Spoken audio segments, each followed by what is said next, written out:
আসসালাতু ওয়াসসালামু আলাইকা ইয়া রাসূলুল্লাহ, আসসালাতু ওয়াসসালামু আলাইকা ইয়া হাবিবাল্লাহ, আসসালাতু ওয়াসসালামু আলাইকা ইয়া শাফিয়াল মুযনিবিন, আসসালাতু ওয়াসসালামু আলাইকা ইয়া রাহমাতাল লিল আলামিন। আউযু বিল্লাহি মিনাশ শাইতানির রাজিম। বিসমিল্লাহির রহমানির রহিম। আলহামদুলিল্লাহ, ইন্নাল হামদুলিল্লাহ। আমি এই মুহূর্তে আছি আমার চ্যানেল কারবালা মিডিয়ার সামনে উপস্থিত হয়েছি। আমি মতিউর রহমান আশিকি। আসতে হয়েছে আজকের যেই টকশো, যেই আমার কিছু কথা আমি বলার জন্য আজকের এই মিডিয়ার সামনে আমি উপস্থিত হয়েছি। অতি দুঃখের সাথে আমি 2-4টা কথা বলবো, হৃদয় বিদারক কথা, সেটা না বললেই নয়। আপনারা জানেন আমাদের তরিকতপন্থী একজন আলেম ছিলেন, শহীদ রইসউদ্দিন রহমতুল্লাহ আলাইহি। সেই শহীদ মাওলানা রইসউদ্দিন ভাইয়ের মৃত্যুটা কীভাবে হয়েছে, কত নির্মম হয়েছে, আপনারা সোশ্যাল মিডিয়াতে, পেজে, ফেসবুকে আপনারা দেখেছেন, এখনও দেখতেছেন। দুঃখের সাথে বলতে হচ্ছে এটা কত নির্মম, কত কষ্টের, মেনে নেওয়া যায় না। একজন ইমাম, মসজিদের ইমাম ও খতিবের মৃত্যু, এটা কেমন আমরা মুসলমান হইলাম? আমরা কেমন মুসলমান হইলাম? নামাজ পড়ে, মুখে দাড়ি রেখে, 5 ওয়াক্ত জামাতের সাথে নামাজ আদায় করে, মুসলমান দাবি করে আমরা মসজিদের ইমামকে মিথ্যা কলঙ্ক দিয়ে, মিথ্যা অপবাদ দিয়ে আমরা তার জীবনটা আমরা শেষ করে দিলাম। জি, আপনারা প্রশ্ন করতে পারেন, ভুল করেনি, মিথ্যা অপবাদ মেনে নিলাম, ভুল করেছে, মেনে নিলাম অপরাধ করেছে। আপনাদের কথায় আমি বলছি, ভুল করেছে, তাই বলে ভুল করে ফেললে তাকে কি মেরে ফেলা হয়? সেটা আমরা কেমন মুসলমান? আমরা মসজিদের ইমাম ও খতিব ঘাটতি কমতি আছে, থাকতে পারে। এখন আপনারা সেটা রিচার্জ না করে, সেটা আপনারা যাচাই বাছাই না করে মিথ্যা অপবাদ, লানতের তক্তা গলায় দিয়ে আপনারা এইভাবে গণপিটানি দিয়ে তাকে মেরে ফেলবেন। আমরা আহলুস সুন্নাত ওয়াল জামাতের আলেম ওলামা, তরিকতপন্থী আলেম ওলামা, পীর মাশায়েখগণ, সেটা আমরা মানতে পারবো না। ধিক্কার জানাই, তীব্র নিন্দা জানাচ্ছি নামদারি মুসলমানদেরকে। এটা তো আবারও 1400 বছর পরে, মতান্তরে 1450 বছর পরে প্রমাণ হয়ে গেল।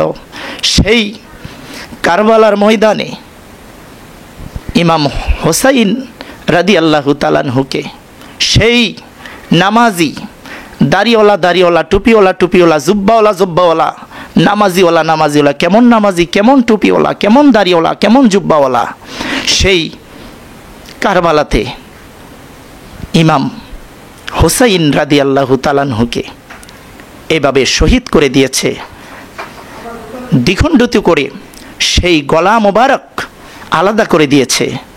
তারা কারা? তারাও ছিলেন নামাজি। তারা কারা? তারাও ছিল নামদারি মুসলমান। কষ্ট হয়, দুঃখ হয়, আঘাত আমাদের অন্তরে লাগে।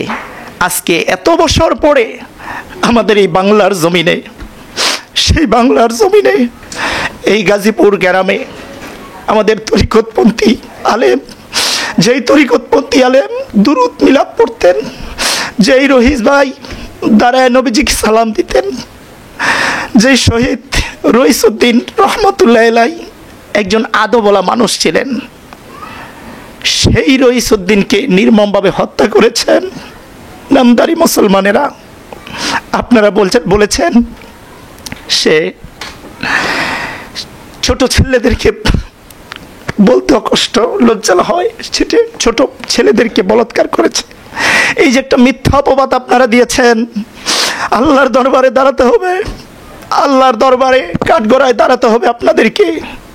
মিথ্যা কলঙ্ক দিয়ে আমার এই ভাইটাকে আপনারা হত্যা করেছেন গণপিটুনি দিয়ে।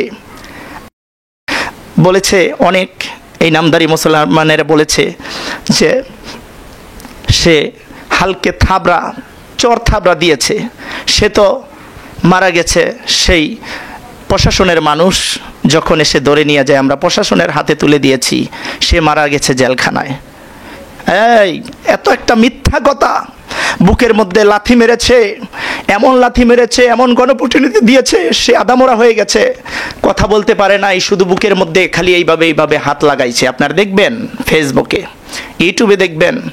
আবার বলেছে হালকা থাবড়া দিয়েছি। যদি হালকা থাবড়া দেওয়া হয়, পুলিশ প্রশাসন আসার আগে আপনারা দেখবেন শহীদ রইসউদ্দিন, সেই মাওলানা রইসউদ্দিন ভাইয়ের পেটের মধ্যে দেখবেন আঘাতের চিহ্ন, আঘাতের দাগ, এখানে একটা ব্যান্ডেজ করা। আপনারা দেখবেন তাকে মেরে কিভাবে চেহারাটা একেবারে কালো করে দিয়েছে, চেহারাটা কি গণপিটুনি দিয়েছে, চেহারাটা একেবারে বিশ্রী করে দিয়েছে। একজন মানুষকে 10 জনে যদি মারে, 20 জনে যদি মারে, 10 জনে যদি 8 জনে মারে, কেমন মাইরটাই না মেরেছে একটু অনুভব করবেন। মারতে মারতে মারতে মারতে মারতে মারতে তার গলা শুকিয়ে গিয়েছে। পেটের মধ্যে হয়তো ছুরি দিয়ে নয়তো যে কোনো অস্ত্র শস্ত্র দিয়ে আঘাত করেছে।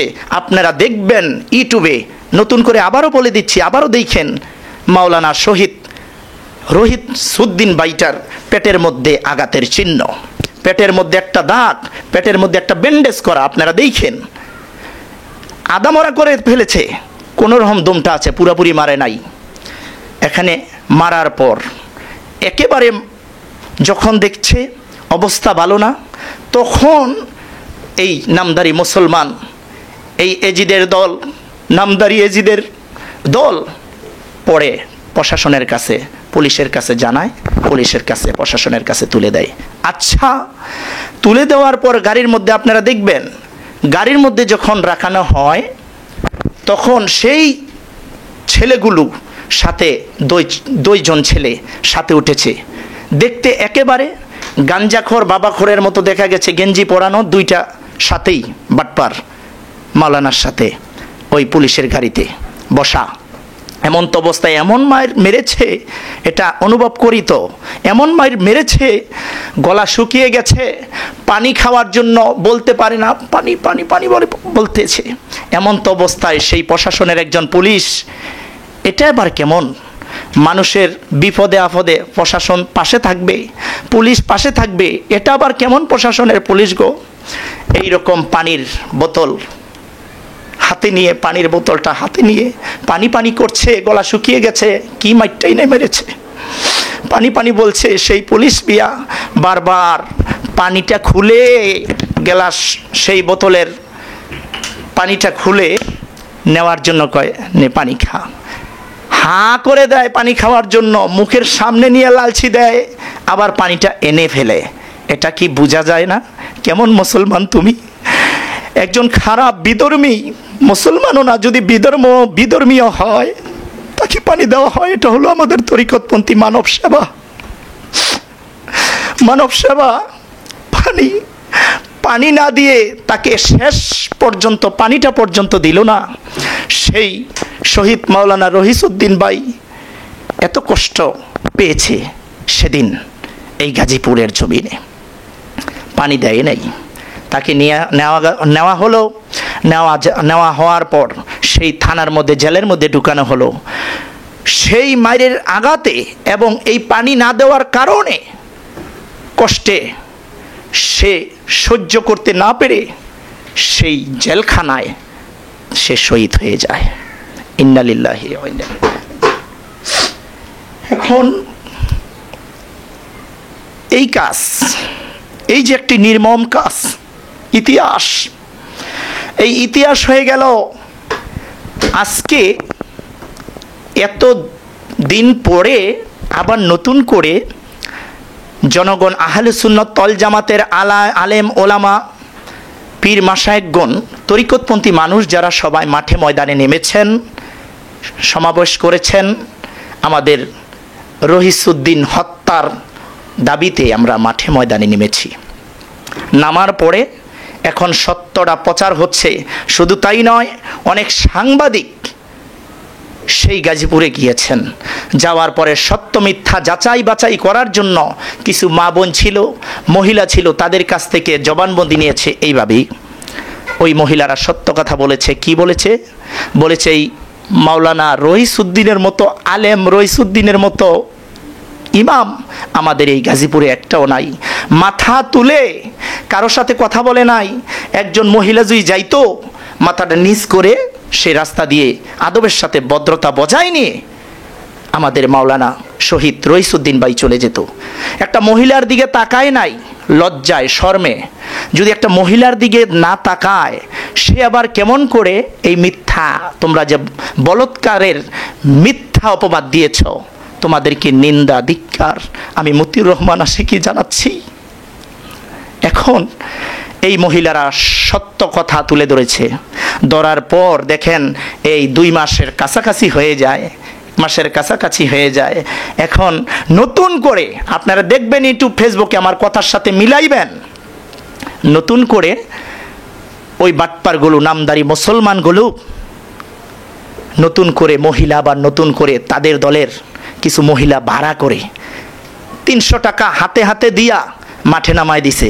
মিথ্যা কথা বইলা বোতল, সেক্সের বোতল, ছোট শিশি হাতে দিয়া কইতাছে তার রুমের মধ্যে এই যে সেক্সের শিশি পাওয়া গেছে। নাউজুবিল্লাহ, দুঃখের মধ্যে হাসি গো ভাইরা। এটা দিনে নতুন করে যে আহা ধরা তো পড়ে যাচ্ছি, এখন কি করা যায়, সেটাকে কিভাবে ঠান্ডা করা যায়, কিভাবে এটাকে ঢিলা করা যায়, শক্ত হয়ে যাচ্ছে তো, গরম হয়ে যাচ্ছে তো, সারা বাংলাদেশ তো তোলপাড়। ইটটা বার করতেছে টাকার বিনিময়। মহিলারা তো দেখেন না, একটা সোবা বানাইলে 5 টাকা লাগে। সেই 5 টাকার লোভে সারাদিন ছোবা গুতায়, দেখবেন সোবা গুতায়। হ্যাঁ, 5 টাকার লোভে। সেই মহিলারা কি 300 টাকার লোভে মিথ্যা কথা বলতে পারে না গো? পারে। মহিলা তো এখন তারা এই 300 টাকা পেয়ে মিথ্যা অপবাদ, মিথ্যা কথা ছড়াচ্ছে। এখন কিছু সাংবাদিক তো লেগেই আছে। তারা সেই মহিলার মধ্যে যারা মাঠে রোডের মধ্যে নেমে গেল, কিছু সাংবাদিক গিজাইয়া এইভাবে মাউথ ধরেছে যে আপনারা যে এখানে নামছেন কোন লাভে, কোন মতলবে আবার নতুন করে এতদিন পরে, আগে দিয়ে কইলেন না, এখন যে আবার বলতেছেন যে রহিসউদ্দিন ভালো ছিল না, চরিত্র ভালো ছিল না, খারাপ ছিল, মিথ্যা অপবাদ লাঞ্ছনা দিচ্ছেন, সেটা কোনিয়ে।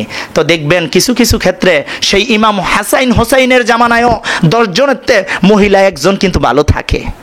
আল্লাহর সত্য তো গোপন থাকে না, সত্যর একবার না একবার সত্য সত্যই হয়। এর মধ্যে এক মহিলা বলছে, হ্যাঁ আমাদের কোনো দোষ নাই, আমগো 300 টাকা ভাড়া দিয়ে আমগো আইনা মারে নামায় দিছে। দেখেছেন, সত্য গোপন থাকে না। আমার মহিলা বয়ে সাংবাদিক যখন ক্যামেরা ধরেছে, মাউথ ধরেছে যে কেমনে এতদিন পরে আপনারা মাওলানা রহিসউদ্দিনের বিরুদ্ধে কথা বলছেন, আপনাদের কোন স্বার্থে, কোন লাভে? তো ওই মহিলাটা হয়তো সরল মানুষ, এই মহিলা সত্যটা বলে দিয়েছে যে হ্যাঁ সাংবাদিক ভাইরা আমাদের কোনো দোষ নাই, আমগো 300 টাকা দিয়া অন্য গ্রাম তাই না বলছে যে মিথ্যা কথা বলার জন্য টেয়া পাইছি বলছি। দেখেছেন, তাহলে প্রমাণ হয়ে গেল একজন মসজিদের ইমাম ও খতিব 5 ওয়াক্ত নামাজ পড়ায় জামাতে। মাহে রমজান মাস গিয়েছে, বেশি দিন হয় নাই, 1.5 মাস হবে, 1.5 মাস হবে।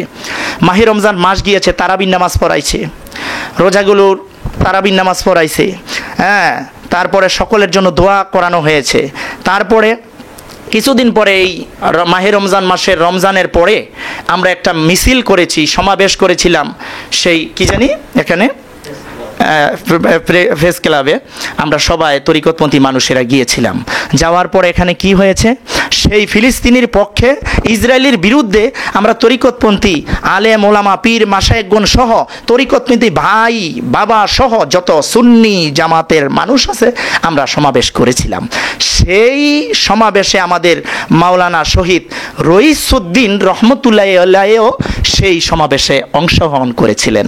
সেটা সেই নামদারি মুসলমানের, সেই বাতিলপন্থীর, সেই ওহাবিদের ভালো লাগে নাই, সেখান থেকে তার পিছে লেগেছে। শুধু তাই নয়, আপনারা জানবেন ওই জায়গার মধ্যে ওহাবি সুন্নি ওহাবি আছে কিছু, এর মধ্যে আগে থেকেই দ্বন্দ্ব ছিল। মাওলানা শহীদ রইসউদ্দিন ভাইকে বলেছিলেন যে তুমি কেন 20 রাকাত তারাবির নামাজ পড়াও, নামাজ তো 8 রাকাত, আমার 8 রাকাত পড়াইবা। তখন বলছে আমার জীবন চলে যাবে, কিন্তু নামাজ 20 রাকাতই পড়তে হবে, তোমাদেরটা ঠিক না। এটা নিয়ে দ্বন্দ্ব তর্ক বিতর্ক হয়েছিলেন। সেদিন থেকে তারা পাইকারি তারা ষড়যন্ত্র করেছে কোন দিন সুযোগ পামু। সেই সুযোগটা পেয়েছিলেন সেই ফেস ক্লাবে যখন আমরা সমাবেশ করেছি ফিলিস্তিনের পক্ষে, ইসরায়েলের বিরুদ্ধে যখন আমরা ডাকাতে নামি, এই মাওলানা শহীদ রইসউদ্দিন রহমতুল্লাহ আলাইহি এই আমার এই বাইটাও সেই সমাবেশে অংশগ্রহণ করেছিলেন। তারা খেয়াল রেখেছেন যে এই পাইছি সুযোগ, এই সুযোগে তাকে আমরা শহীদ করে দিব। তারা মনে মনে ভাবে কি জানেন, একজন মুসলমানকে, একজন সুন্নি জামাত হোক তরিকতপন্থী হোক, এই সুন্নি জামাতের আলেম বা ইমাম হাসান ইমাম হোসেনের সৈনিকদেরকে শহীদ করে দিলেই বিজি আমরা জান্নাতি হয়ে যাব, এটাই বিজি সোয়াব। নাউজুবিল্লাহ। এটি করতেন এই এজিতের দল, এটি করতেন সেই নামদারি মুসলমানেরা 1450 বছর আগে। এখনো আছে, ভবিষ্যতে থাকবে, কিয়ামতের আগ পর্যন্ত এই নামদারি এজিদ বাহিনী থাকবে। সচেতন খেয়াল রেখে আমাদের চলতে হবে। নিন্দা জানাই, ধিক্কার জানাই যারা আমাদের এই ভাইটাকে মাওলানা শহীদ রইসউদ্দিন রহমতুল্লাহ আলাইহিকে যারা এইভাবে শহীদ করে দিল, তাদেরকে নিন্দা ধিক্কার জানাচ্ছি, তীব্র নিন্দা জানাচ্ছি। আমার কথায় যদি আপনারা কষ্ট পেয়ে থাকেন, জানি সুন্নি জামাত তরিকতপন্থী মানুষেরা আলেম ওলামারা কষ্ট পাবেন না। কষ্ট পাইলে, আঘাত লাগলে, অন্তরে লাগলে সেই নামদারি মুসলমানদের লাগবে। আপনাদেরকে বলতে চাই, আর বর্তমান যিনি প্রধান উপদেষ্টা আমি বর্তমান সরকার বাহাদুরকে বলতে চাই, আপনাদেরকে আপনারা এখনো সময় আছে, যাদেরকে এখনো আপনারা শাস্তি দিচ্ছেন না, আমি বলবো মতিউর রহমান আশিকি তাদেরকে আইনের আলতায় এনে তাদেরকে শাস্তি দেওয়া হোক। নয়তোবা আবার আমরা আহলে সুন্নাত ওয়াল জামাতের আলেম ওলামারা আমরা নরম মনের মানুষ, দেখেন না নবীর সাহাবী হযরত আবু বকর সিদ্দিক রাদিয়াল্লাহু তাআলা আনহু নরম ছিলেন। কিতাবের মধ্যে এসেছে একবার গরম হয়ে গেছিলেন, তাই এক কাফেরকে এমন থাপ্পড় দিয়েছিলেন, থাপ্পড়ের চোটে দাঁতগুলো ভেঙে গিয়েছিলেন। 3 জন কাফের তার যেই থাপ্পড়ের ওজন চোটে 3 জন কাফের দৌড় দিয়েছিলেন। এটা হলো আমরা সেই সৈনিক, আবু বকরের সৈনিক, ইমাম হাসান ইমাম হোসেন রাদিয়াল্লাহু তাআলা আনহুর সৈনিক। আমরা নরম মনের মানুষ, আমাদেরকে গরম করবেন না। এই তরিকতপন্থী মানুষ যদি গরম হয়ে যায়, তোমরা বাতিলপন্থীরা পলানের সুযোগ পাইবেন না। আমরা তো প্রেমের মানুষ, আদবলা মানুষ, ভাবের মানুষ, প্রেমের মানুষ, তরিকতপন্থী পাগল মানুষ, আমাদেরকে জাগ্রত করবেন না। আমি এখানেই আমার এই লাইভটা শেষ করে দিচ্ছি। শানটা বলবো বাবা, আমি শানটা